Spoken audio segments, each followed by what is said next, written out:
Quelqu'un pourrait être en train de vous traquer. Et le pire, c'est que vous ne vous en êtes peut-être même pas encore rendu compte. Cette phrase peut sembler exagérée, mais malheureusement, elle ne l'est pas. Il existe des personnes si subtiles, si dissimulées, qu'elles parviennent à vous manipuler, vous contrôler, voire à détruire votre paix. Tout cela sans jamais élever la voix, sans imposer physiquement, mais à travers un contrôle émotionnel invisible et donc encore plus dangereux. Elles agissent avec des mots doux, des regards calculés et une fausse bienveillance qui, en réalité, n'est qu'une obsession déguisée. Elles envahissent vos pensées, génèrent de la culpabilité, vous poussent à vous remettre en question en permanence, jusqu'à ce que vous ne sachiez plus qui vous êtes sans leur présence et leur approbation. Ce n'est pas de l'amour, ce n'est pas de l'attention, et ce n'est certainement pas normal. C'est de la persécution émotionnelle. Et le pire, bien souvent, c'est justement la personne qui est à vos côtés, celle qui dit vous aimer, qui vous contrôle le plus. Des comportements comme vous surveiller en permanence, déformer vos propos, vous isoler de vos amis et exiger des explications pour tout, cela porte un nom. Et aujourd'hui, vous allez découvrir si vous êtes victime de cela. Aujourd'hui, je vais vous montrer les 8 signes les plus clairs qu'une personne vous persécute émotionnellement. Restez attentifs, car peut-être que cette vidéo vous aidera à voir ce que vous refusiez encore de reconnaître. Avant de commencer, assurez-vous d'avoir cliqué sur le bouton « J'aime » si vous êtes une personne de bien qui déteste la méchanceté humaine. Si vous le souhaitez, commentez ainsi. Que le Créateur nous délivre de tout mal. Maintenant, j'ai besoin que vous prêtiez une attention particulière à ce récit, car il va vous aider à mieux comprendre le sujet d'aujourd'hui. Elle s'appelait Monique, une femme française de 54 ans, dévouée, compétente et extrêmement respectueuse dans son environnement de travail. Elle travaillait depuis près de 10 ans dans une entreprise de logistique à Lyon, reconnue pour son excellence et sa rigueur. Monique était du genre à arriver la première, à aider ceux dans le besoin et ne participait jamais aux ragots ou aux conflits. Mais c'est justement cette posture irréprochable qui commença à déranger ceux qui manquaient d'éclat personnel. La nouvelle responsable, Fabienne, est arrivée dans l'entreprise avec un air de supériorité, moins expérimentée que Monique, mais très ambitieuse. Et avec le temps, elle a commencé à remarquer que Monique était admirée de tous, collègues, fournisseurs, même les directeurs. Cela a fait naître quelque chose de sombre en elle, de la jalousie. Au début, Fabienne dissimulait bien les choses. Sourire forcé, compliments creux. Mais peu à peu, la persécution a commencé. Le tout de manière subtile, comme un poison distillé en petites doses, mais de manière constante. Elle a commencé à retirer des responsabilités importantes à Monique, sous prétexte de réorganisation. Puis, elle s'est mise à corriger son travail en public, cherchant à mettre en évidence des erreurs qui n'existaient pas. Des réunions ont été organisées sans que Monique en soit informée. Des emails importants ne lui étaient plus envoyés. Les collègues ont reçu, indirectement, la consigne de l'ignorer. La persécution était psychologique, stratégique et cruelle. Monique, ne comprenant pas ce qui se passait, a commencé à douter d'elle-même. Était-elle devenue distraite? Son expérience ne suffisait-elle plus? Petit à petit, sa santé mentale s'est effondrée. Elle a commencé à avoir des crises d'angoisse avant de quitter la maison. Elle pleurait seule, en silence, dans les toilettes de l'entreprise. Et malgré tout, elle s'efforçait de rester digne, car Monique avait toujours cru à la dignité, même quand elle était la seule à l'appliquer. Jusqu'au jour où, lors d'une réunion importante, Fabienne l'a publiquement accusée d'une erreur qu'elle n'avait pas commise. Elle a crié, affirmé que ce type de faute était inadmissible. Tout le monde a regardé Monique, et à cet instant, elle s'est sentie nue face à une meute de loups. Mais ce que Fabienne n'avait pas prévu, c'est que quelqu'un aurait le courage de défendre la vérité. Pierre, l'un des plus anciens directeurs de l'entreprise, a demandé la parole et remis en question la véracité de l'accusation. Il a affirmé avoir vérifié le rapport en question quelques jours auparavant et qu'il était parfait. L'erreur venait en réalité d'un autre service. Le malaise a éclaté dans la salle comme une bombe. Monique, les yeux embués, n'a pas dit un mot. Elle n'en avait pas besoin. Tout le monde avait compris. Quelques jours plus tard, un audit interne a été lancé pour examiner les méthodes de gestion de Fabienne et on a découvert un schéma de comportement abusif envers des employés anciens et expérimentés. Le masque est tombé. Fabienne a été suspendue pour harcèlement moral et licenciée peu de temps après. Monique est restée, plus forte, encore plus respectée et admirée pour son intégrité face à la cruauté. Voici maintenant le premier signe de persécution. Numéro 1. L'isolement stratégique. L'une des premières tactiques du harcèlement psychologique consiste à vous isoler progressivement. La personne tente de vous éloigner de vos collègues, amis, famille, de toute personne susceptible de vous soutenir. Dans le cas de Monique, son supérieur a commencé à l'exclure des réunions et des courriels importants, instaurant un climat d'exclusion silencieuse. Cela fragilise la victime émotionnellement, qui commence à se sentir seule et à penser que plus personne ne lui fait confiance. Si vous remarquez que quelqu'un tente de rompre les liens avec d'autres personnes sans raison apparente, soyez vigilant. Il pourrait s'agir d'une tentative pour vous affaiblir afin de vous manipuler plus facilement. L'isolement ne survient pas d'un coup. Il est progressif, insidieux. Il commence par des remarques en apparence anodines. Un tel n'est pas très digne de confiance, n'est-ce pas? Fais attention à ce que tu dis à une telle. Ton frère te juge beaucoup. Et sans même s'en rendre compte, on s'éloigne peu à peu. Des réunions importantes ont lieu et vous n'y êtes pas invité. Les conversations s'interrompent dès votre arrivée. Les courriels importants n'arrivent pas dans votre boîte de réception. Et peu à peu, vous vous retrouvez seul, sans alliés, sans personne capable de valider votre point de vue ou de vous soutenir. Et cette solitude vous affaiblit, car quand on est seul, il est plus facile de semer le doute en soi. Il est plus facile de manipuler, il est plus facile de contrôler, et c'est précisément le but recherché. Deuxième point, petites humiliations déguisées. Le harcèlement moral commence rarement par des cris ou des scandales. Il débute par de petits détails. Ce sont des plaisanteries méchantes déguisées en taquinerie. Ce sont des corrections publiques de choses qui pourraient être dites en privé. Ce sont des compliments suivis de critiques subtiles.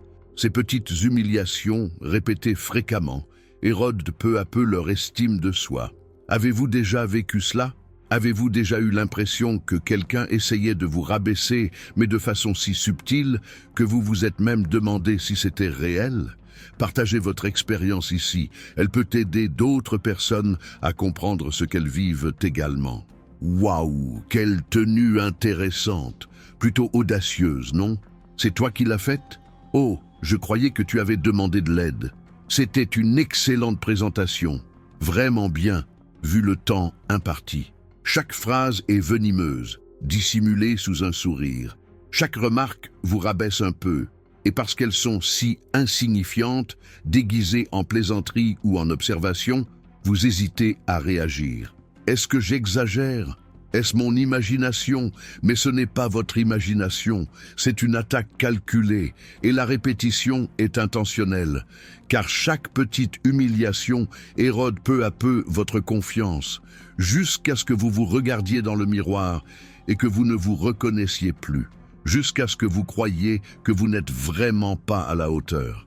Numéro 3, distorsion de la réalité. Ce type de harceleur émotionnel possède une habileté cruelle, celle de vous faire douter de votre propre mémoire. Il modifie les conversations, nie ses propos ou prétend que vous avez tout mal compris. Peu à peu, vous commencez à vous croire confus, fragile, voire malade. Cette technique, appelée manipulation mentale, est l'une des formes les plus perverses de manipulation émotionnelle. Lorsque vous commencez à douter de votre propre perception, vous devenez dépendant de la version de la réalité de l'autre personne. Et c'est là que commence la domination. Vous êtes absolument certain qu'elle a dit ça. Vous vous souvenez parfaitement de la conversation. Mais quand vous en parlez, elle le nie avec une conviction effrayante. Je n'ai jamais dit ça. Tu inventes. Ça ne s'est jamais produit. Et on commence à se poser des questions. Ai-je mal entendu? Ma mémoire me fait-elle défaut? Suis-je en train de devenir fou? et ce doute constant vous déstabilise profondément. Car si vous ne pouvez pas vous faire confiance, à qui faire confiance? Et la réponse que le harceleur veut vous faire trouver, c'est à lui, pour que vous dépendiez de sa version de la réalité, pour que vous perdiez complètement confiance en votre propre perception. Numéro 4. Le contrôle déguisé en bienveillance. Les personnes qui pratiquent le harcèlement émotionnel savent dissimuler leurs intentions. Souvent, elles font semblant de se soucier uniquement de vous. Elles vous demandent sans cesse où vous êtes, à qui vous parlez, pourquoi vous étiez en retard, pourquoi votre ton de voix a changé, le tout sous couvert d'affection ou d'attention. Mais ne vous y trompez pas, lorsque la bienveillance se transforme en exigence et l'inquiétude en surveillance, c'est ce qu'on appelle le contrôle. Avez-vous déjà vécu une situation similaire? Avez-vous déjà eu l'impression que quelqu'un se servait de votre bienveillance comme prétexte pour empiéter sur votre liberté? Partagez votre expérience dans les commentaires. Où es-tu?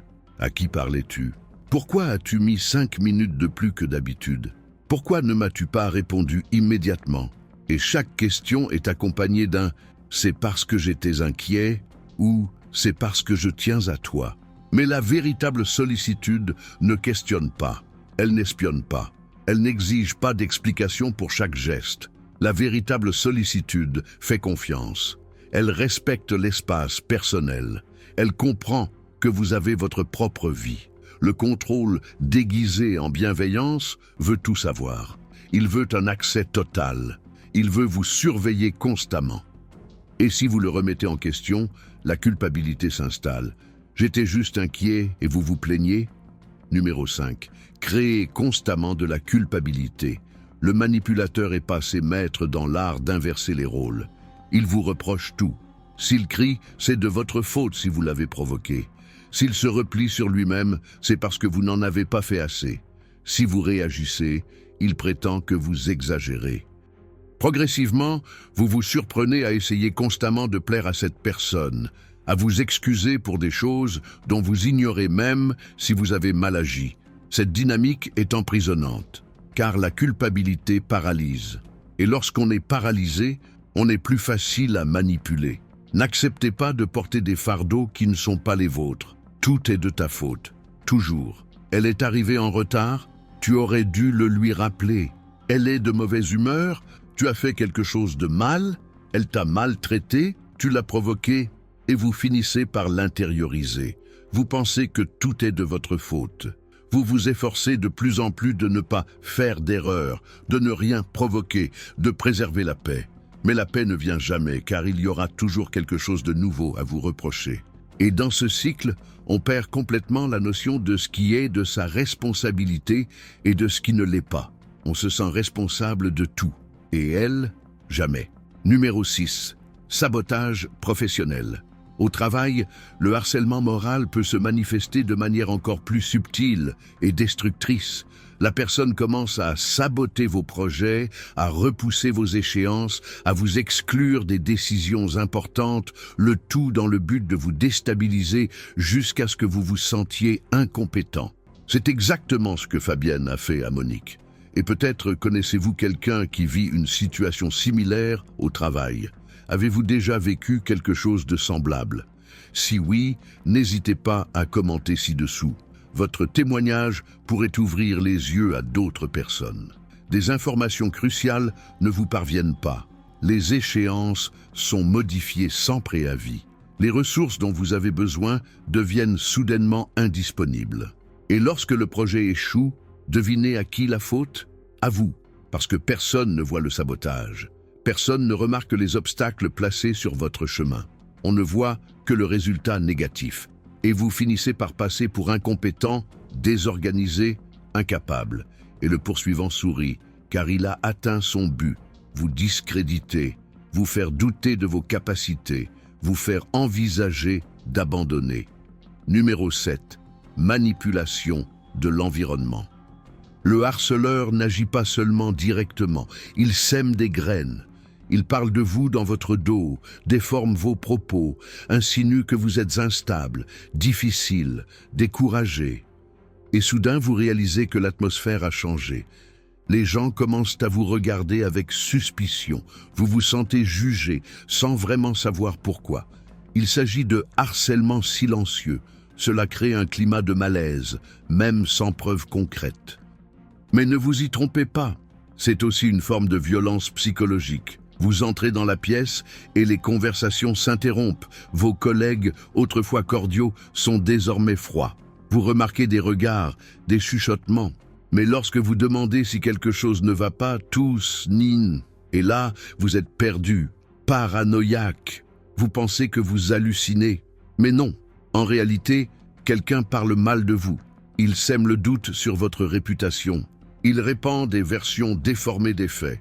Et maintenant, tout l'environnement est contaminé et vous êtes isolé, sans vraiment comprendre comment vous en êtes arrivé là. Numéro 8. Le désir de vous voir abandonné. Le but ultime du harcèlement psychologique est de vous faire céder, de vous pousser à démissionner, de vous repousser, de vous réduire au silence.